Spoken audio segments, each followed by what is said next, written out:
भी आप गलत हो जाएंगे आपके पूरे मार्क्स कट जाएंगे। आपको मिनिमम सेक्शन बी रहेगा, तो सेक्शन ए में फर्स्ट क्वेश्चन और सेक्शन बी में फिफ्थ। हेलो एवरीवन, सम्राट एग्रो नरेंद्र के सभी दर्शकों को मेरा नमस्कार। मैं अंकित कुमार मौर्य, वरिष्ठ प्रावधानिक सहायक ग्रुप ए, उत्तर प्रदेश लोक सेवा आयोग द्वारा आयोजित संयुक्त राज्य कृषि सेवा परीक्षा में चयनित हूँ। अगर बात करें मेरे एजुकेशनल बैकग्राउंड की, तो मैं मेरी ग्रेजुएशन TDPG कॉलेज जौनपुर से हुआ है और मेरी MSc बनारस हिंदू यूनिवर्सिटी वाराणसी से हुआ है। 2016 में मेरी MSc कंप्लीट हुई। उसी दौरान अधीन सेवा चयन आयोग द्वारा आयोजित एक गन्ना पर्यवेक्षक का एग्ज़ाम हुआ, जिसमें मैंने एग्ज़ाम दे दिया और रिजल्ट भी आया, इंटरव्यू भी हुआ, रिजल्ट भी आया। 2018 में उसकी ज्वाइनिंग किया मैंने। फिर उसी पोस्ट पे कार्यरत रहते हुए मैंने जो है कि अपनी प्रिपरेशन जारी रखी और प्रिपरेशन करते करते फिर जो है उत्तर प्रदेश लोक सेवा आयोग द्वारा आयोजित 2020 की परीक्षा हुई, संयुक्त राज्य कृषि सेवा परीक्षा, जिसमें मेरा प्री हुआ, फिर मेंस हुआ, फिर फाइनल रिजल्ट भी हुआ। अब मैं उसके प्री एंड मेंस से उसकी पूरी स्ट्रेटजी आपसे जो है कि उसके विषय में बात करना चाहूँगा। स्ट्रेटजी के विषय में प्री की बात करें तो प्री में कुल मिलाकर 120 क्वेश्चन जो है कि आते हैं। उसमें 80 क्वेश्चन आपके सब्जेक्टिव रहेंगे जो एग्रीकल्चर से रिलेटेड रहेंगे और 40 क्वेश्चन आपके GS से रहेंगे। प्री की अगर से हम बात करें तो 2-3 बुक जो बेसिक किताबें हैं, जैसे निम्रा सुंडा की इंग्लिश वर्जन आती है, हिंदी वर्जन आती है, अरुण कत्तान है और ऑब्जेक्टिव और SR कांतवा है। तो इसमें ऑब्जेक्टिव का बहुत बड़ा रोल होता है, क्योंकि हमारा एग्ज़ाम जो होगा प्री का वो ऑब्जेक्टिव बेस्ड होगा, तो हमें ऑब्जेक्टिव बेस ही तैयारी थोड़ा मन में करनी पड़ेगी उसी फॉर्मेट पे, ताकि हम उसमें अच्छा प्रदर्शन कर सकें। तो निम्रा सुंडा 1 लाइनर बुक है, कुछ डिस्क्रिप्टिव भी, तो वो बहुत ही अच्छा मदद करता है आपको प्री में अच्छे मार्क के लिए। फिर आप जो है निम्रा सुंडा को पूरे बुक्स को पढ़ लीजिए, फिर आप SR कांतवा पे आइए, उसको आप ऑब्जेक्टिव उसको सॉल्व करिए। अरुण कत्तान भी जो डिस्क्रिप्टिव है वो आपको मेंस के लिए भी थोड़ी मदद करेगा। आप बी की प्रिपरेशन करते रहें, छोटे मोटे शॉर्ट नोट्स बनाते रहें। वैसे तो मार्केट में कई सारे बुक्स अवेलेबल हैं, लेकिन आपको बहुत ही लिमिटेड बुक्स फॉलो करें और उसको मल्टीपल टाइम प्रैक्टिस करें। बहुत सिलेक्टिव, बहुत ही अच्छी बुकें को फॉलो करें, जो बताए गए हैं वो सफिशियंट है। अगर से 1-2 बुक और भी पढ़ना चाहें आप तो आप फॉलो कर सकते हैं। ऑब्जेक्टिव आता है, प्रीवियस ईयर क्वेश्चन आते हैं, उसको भी आप ले करके सॉल्व करेंगे तो वो भी आपको बेटर रहेगा प्री के लिए।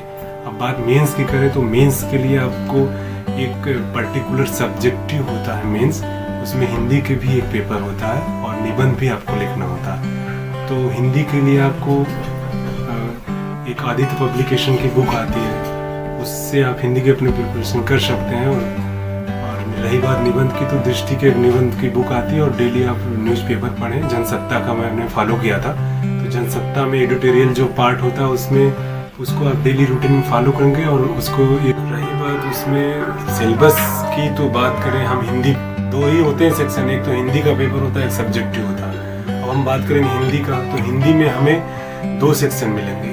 100 क्वेश्चन के हिंदी का पेपर होगा, 100 मार्क्स के। 100 मार्क्स के हिंदी के पेपर में 2 सेक्शन रहेंगे। एक होगा आपका व्याकरण से संबंधित रहेगा, दूसरा रहेगा निबंध। ऐसे 50 नंबर का हो जाएगा, 50 नंबर के आपके मार्क्स के व्याकरण हो जाएंगे। तो निबंध लगभग 500 वर्ड्स के लिखने रहेंगे और आपको 4 निबंध दे दिए जाएंगे, उसमें से आपको एक चॉइस करके लिखने रहेंगे। अब बात करें अगर मेंस के एग्जाम की, तो मेंस में कुल मिला के 3 सेक्शन होते हैं, 3 ब्रांचेस होते हैं। जैसे एक डेवलपमेंट ब्रांच हो गया, प्लांट प्रोडक्शन ब्रांच होगा और रिसर्च ब्रांच हो गया। डेवलपमेंट में बात करें तो उनका क्राइटेरिया ये है अप्लाई करने का, कोई भी किसी भी सब्जेक्ट से MSc AG है तो वो डेवलपमेंट ब्रांच में अप्लाई कर सकता है। प्लांट प्रोडक्शन की बात करें, कृषि रक्षा की, तो उसमें अगर से आपका मास्टर डिग्री अगर से प्लांट पैथोलॉजी या एंटोमोलॉजी से है तो आप उसके लिए एलिजिबल हैं। और बात करें रिसर्च ब्रांच की, रिसर्च ब्रांच में 3 सेक्शन आते हैं। एग्रोनॉमी तो आपकी मास्टर डिग्री एग्रोनॉमी में होना चाहिए, बॉटनी तो आपकी मास्टर डिग्री जो एग्रीकल्चर बॉटनी में होना चाहिए, और सॉइल साइंस तो आपकी मास्टर डिग्री सॉइल साइंस में होनी चाहिए। क्वेश्चन नंबर 1 से लेकर 4 तक सेक्शन ए रहेगा, क्वेश्चन नंबर 5 से लेकर 8 तक सेक्शन बी रहेगा।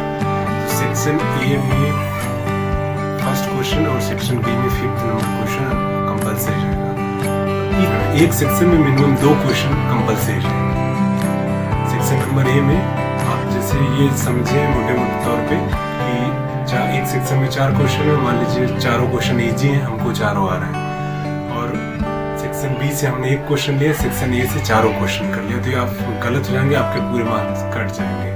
आपको मिनिमम प्रत्येक सेक्शन से 2 क्वेश्चन करने ही करने रहेंगे। मैं अपनी करूँ तो मैं जॉब में रहते हुए अपनी प्रिपरेशन को कंटिन्यू रखा था। हालांकि जॉब में रहकर प्रिपरेशन करना एक बहुत ही अपने आप में खुद ही चैलेंज है। तो मैं क्या करता था, मेरी ड्यूटी 10 बजे से रहती थी, फिर फील्ड में चले गए तो लेट होता था आने में, तो सुबह मैं जगता था। मेरे जगने का रूटीन ये था कि 4 बजे तो मैं संभवतः जग जाता था। डेली रूटीन की बात करें तो मैं सुबह जो है कि जगने सुबह 4 बजे जग जाता था। 4 से लेकर के 8 मैक्सिमम 7 बजे तक मैं पढ़ता था। तो पढ़ने में उसमें अपना सब्जेक्ट को लेकर के एग्रीकल्चर ज़्यादातर पढ़ाई करते थे। फिर जीएस के भी कुछ ऐसे पार्ट हैं प्री में हमें पढ़ने पड़ते थे, तो ज़्यादातर नोट्स एंड फॉलो करते हैं। प्रीवियस ईयर जो यूपीपीएससी ने प्रीवियस ईयर जो भी क्वेश्चन आप पूछे उसको भी आप सॉल्व करते रहें। फिर 7 बजे के बाद में फिर इधर उधर थोड़ा बहुत टहलना, एक्सरसाइज वगैरह हो जाता था। फिर खाना बनाना, तैयार होना, फिर ड्यूटी भी जानी थी। फिर ड्यूटी से 5-6 बजे तक लौटा गया। फिर शाम को फिर खाना बनाना, डेली की रूटीन वो तो है भाई, ज़रूरी है। खाना बनाया जाता था, फिर खाना बना के खा पी के फिर रात हो गए, तो रात को सोने से पहले लगभग 1 आध घंटे अगर से मौका मिल गया तो 1 घंटे रिवीजन कर लिया जाता, फिर सो गए। फिर अगले दिन वही रूटीन रहा। तो कभी कभी दिन में भी मौका मिल जाता। जब प्री एग्जाम टोटल जो ऑब्जेक्टिव बेस्ड होता है, तो उसी हिसाब से हम अपनी उससे रूटीन में फॉलो करते हैं प्रिपरेशन में कि हम ऑब्जेक्टिव क्वेश्चन पढ़ें। तो बहुत ही मज़ा आता है ऑब्जेक्टिव क्वेश्चन पढ़ने में, और खास करके सब्जेक्ट एग्रीकल्चर हो तो सारे लोग जानते हैं, सारे एग्रीकल्चर बैकग्राउंड के स्टूडेंट हैं। और रही बात जीएस की, तो उसी पैटर्न पे हम जीएस भी पढ़ लेते हैं। तो अभी कोई एग्जाम डेट नहीं आया, कुछ नहीं, तो हम रिलैक्स माइंड से पढ़ते रहते हैं। जैसे एग्जाम डेट आ जाता है तो हमारे सारे पैटर्न, सारे शेड्यूल हमारे बदल जाते। शेड्यूल जैसे बदलने से ये है इन द सेंस कि हम अपना और भी टाइम देंगे, क्योंकि एग्जाम डेट आ गया है तो हम अपने उस पूरे डेट में कितना कब कवर करना, अब हम उसको रिवीजन हमें कितना करना है। तो ज़्यादा से ज़्यादा ऑब्जेक्टिव सॉल्व करेंगे, प्रीवियस ईयर क्वेश्चन सॉल्व करेंगे, तो हमारे माइंड में ऑब्जेक्टिव से रिलेटेड इमेज क्रिएट हो जाता है। तो वहाँ हमारे माइंड में सारी चीज़ें क्लियर होती जाती हैं, क्योंकि बहुत ही कंफ्यूजन बेस्ड होता है। कई टर्मिनोलॉजी है, कई सीड रेट है, कई और कुछ ऐसे टर्मिनोलॉजी होते हैं जो बहुत ही कंफ्यूजन होते हैं। हर क्रॉप, हर फसल से एक ही रिलेशन रखते हैं, तो उसमें थोड़ा बहुत डिफरेंस होता है। उसको हम अगर डेली के रूटीन में लाएंगे तो हमारे सारे कंफ्यूजन दूर रहेंगे। सॉइल हुआ, टेम्परेचर हुआ, फिर कितने पीएच पे कौन सा फसल ग्रो कर रहा है, सबके अलग अलग होते हैं। सीड रेट होते हैं, क्या क्या उनके ग्रोथ रेट है, क्या उनका कब उनका क्रिटिकल स्टेज क्या है। तो ये सब जो है कि अगर से हम अपनी प्रैक्टिस पर डे में लाएंगे तो हमारे ये कन्फ्यूजन सारे दूर रहेंगे और हम प्री में अच्छे मार्क्स को प्राप्त करेंगे। जैसे हमने प्री का एग्ज़ाम का डेट आया, हमने एग्ज़ाम दिया, फुल माइंड से एग्ज़ाम हो भी गया। फिर हम इसके प्री के रिजल्ट का इंतज़ार किए बिना 1-2 दिन में जस्ट एग्ज़ाम दे के अपने मेंस की प्रिपरेशन, अगर से प्री के एग्ज़ाम के जस्ट बाद हम अगर से उसके रिजल्ट का इंतज़ार करते हैं तो हम जो है कि अपनी सिलेक्शन से काफ़ी पीछे रहेंगे। हमें क्या करना है कि जस्ट हम प्री के एग्ज़ाम से, हमने प्री का एग्ज़ाम अपना खुद का बताऊँ तो मैंने प्री का एग्ज़ाम दिया, एग्ज़ाम दे के जस्ट 1-2 दिन बाद हमने अपने मेंस के सिलेबस को प्रिंट किया और उसके अकॉर्डिंग मैंने अपना छोटे छोटे नोट्स सिलेबस के अकॉर्डिंग बनाते गए। फिर 1-2 महीने, 1-1.5 महीने बाद प्री के रिजल्ट आ जाते हैं। उसके बाद मेंस, जैसे रिजल्ट आएंगे मेंस का डेट लग जाता है, तो आपको बहुत ही कम टाइम मिलेगा। तो सुविधा सही यही रहेगा कि आप जैसे ही प्री का एग्ज़ाम देख निकले, पूरे मेंस का आप एक 60 नोट्स तैयार कर लें उसके सिलेबस के अकॉर्डिंग। फिर जैसे डेट आता है फिर आप अपने उसी नोट्स को बार बार रिकॉर्ड करेंगे, पढ़ेंगे। फिर उसी में आप छोटे छोटे क्वेश्चन अपने मन में ही क्रिएट करके प्रीवियस ईयर के क्वेश्चन लेंगे मेंस के, उसके अकॉर्डिंग आप आंसर की राइटिंग करेंगे। और हम थोड़ा सा अंतर होता है, प्री ऑप्शनल बेस्ड होता है, आंसर वहीं छिपा रहेगा। आपको बस अगर से आपने पढ़ा है तो आपने टिक करके आपको चले जाना है। लेकिन बात मेंस की करेंगे तो आपको पढ़ के अगर से गए तो आपका माइंड का तालमेल और आपके हयात के तालमेल में बैलेंस होना चाहिए कि हम हमारे थॉट कैसे कैसे आ रहे हैं और क्या लिख रहे हैं। हमने हमने जो पढ़ाई किया, जो क्वेश्चन है उसके फ्लो सही जा रहे हैं कि नहीं। तो इसकी प्रैक्टिस एक दिन की बात नहीं है, ये काफ़ी दिन आपको लगेगा कि एक अच्छा आंसर लिखने के लिए, जो हमें अच्छे मार्क्स लाएगा मेंस में। अपनी बात करूँ अगर से, तो मेरा सॉइल साइंस से था, तो मैंने प्री के एग्ज़ाम देने के जस्ट 1-2 दिन बाद ही मैंने अपने मेंस की प्रिपरेशन स्टार्ट कर दिया। प्रिपरेशन स्टार्ट से ये तात्पर्य रहा मेरा कि मैं पहले सिलेबस को प्रिंट कराया। सिलेबस को प्रिंट कराने के बाद उससे जो भी सिलेबस में हमारे जो भी पॉइंट थे, मैंने उसका अलग अलग बुक से छोटे छोटे नोट्स को, एक पूरा सिलेबस को नोट्स के लिए फॉर्मेट तैयार कर लिया। फिर मैंने हिंदी के भी कुछ ऐसे निबंध थे जो सिलेक्टेड थे, जैसे साहित्यिक हो गया, फिर इन्वायरमेंट से रिलेटेड है, फिर कोई डिजास्टर हो गया, फिर कोई नेशनल राष्ट्रीय मुद्दा हो गया। तो इस सब चीज़ों के निबंध भी 2-2, 4-4 बने थे, वो 60 नोट्स टाइप से तैयार कर लिया। रिजल्ट आने से पहले ही मैंने अपना मेंस का सारा ग्राफ को कंप्लीट कर लिया, सब्जेक्टिव और हिंदी दोनों। तो फिर जैसे रिजल्ट आया तो ये पता, कॉन्फिडेंस थोड़ा था ही, लेकिन थोड़ा सा ये डाउट में रहता है, किसी को कंफर्म नहीं रहता। प्री का हो गया, फिर मेंस का जब डेट भी आ गया, आवेदन भी हो गया मेंस के, तो उसमें हमारे पास मेरी सारे नोट्स तैयार थे, बस हमको अब रिवीजन ही करने थे। अगर कुछ हम नया ऐड ऑन नहीं कर सकते, क्योंकि ड्यूरेशन मेंस के लिए बहुत ही कम समय मिलता हमको। उस दौरान हम केवल अच्छे से अपने आप को राइटिंग प्रैक्टिसेस करेंगे, और जो चीज़ें हमने पढ़ा उसको रिवाइज कर करके अच्छे से और अपने आंसर को इम्प्रूव करेंगे। और जहाँ हम कोशिश ये करें कि हमने अगर से मेंस में आंसर राइटिंग कर रहे हैं मेंस के लिए, तो हम 1-2 अपने दोस्तों से डिस्कस करें और उनको अपनी कॉपी को भेज करके अपनी कॉपी चेक भी कराएं कि क्या हम इसमें इम्प्रूवमेंट कर सकते हैं, क्या कमी है।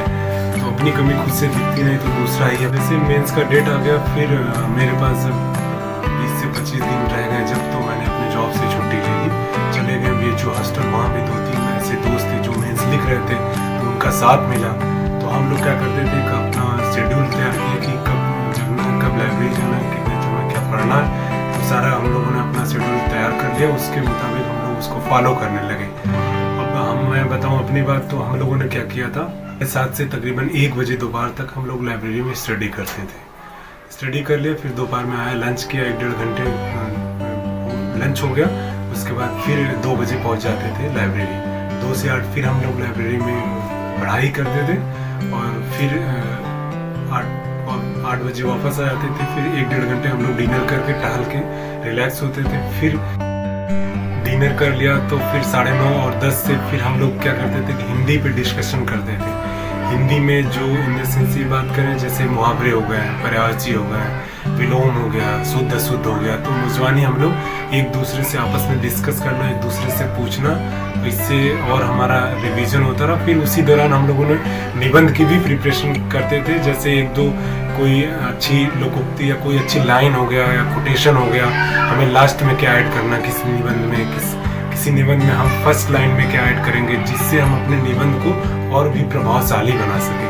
क्योंकि राइटिंग तो मायने रखता ही रखता है अच्छे मार्क्स के लिए, और उसमें हम क्या कंटेंट रख रहे हैं, कैसे शुरुआत कर रहे हैं, कैसे एंड कर रहे हैं किसी निबंध को, किसी आंसर को, वो बहुत ही अच्छे मार्क्स के लिए बहुत ही बेनिफिशियल होता है। इस दौरान हम लोग काफ़ी अच्छा कर रहे थे, थोड़े थोड़े कॉन्फिडेंस भी डेवलप हो रहे थे कि हम लोग काफ़ी आंसर राइटिंग ठीक जा रही है।